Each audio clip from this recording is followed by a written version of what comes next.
আমরা সংক্ষিপ্ত সময়ের মধ্যে জানার চেষ্টা করব যে এই ব্যাপারে নবী করিম সাল্লাল্লাহু আলাইহি ওয়াসাল্লাম কি বলেছেন। ইতিপূর্বে বলেছি যে আল্লাহ তাআলা কি বলেছেন। আল্লাহ তাআলা বলেছেন কোরআনের মধ্যে অনেক জায়গায় যে তোমরা আমার সকাল সন্ধ্যা জিকির আজকার করো, আমাকে ডাকো। আল্লাহ তাআলা অনেক জায়গায় বলেছেন। আমি কথা বলছি আজকে নবী করিম সাল্লাল্লাহু আলাইহি ওয়াসাল্লাম কি বলেছেন এগুলো আমি আপনাদের বলছি।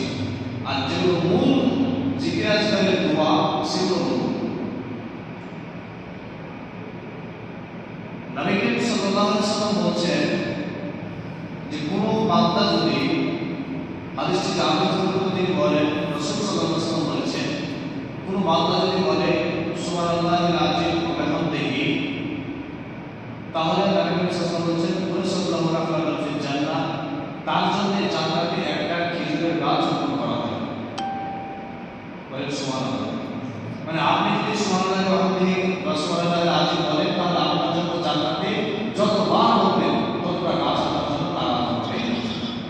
একইভাবে নবী করিম সাল্লাল্লাহু আলাইহি ওয়াসাল্লাম কথা বলেছেন সহিহ বুখারী হাদিসের মধ্যে যে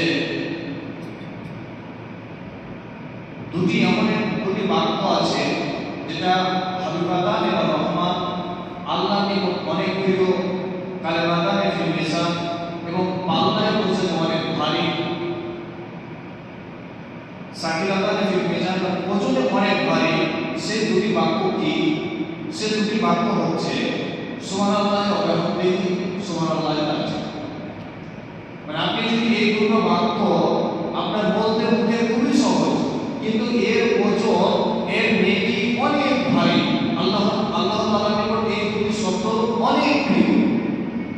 আপনাকে আমি বলে বোঝাতে পারবো এই দুটি বাক্য কেন প্রিয় আল্লাহর কাছে।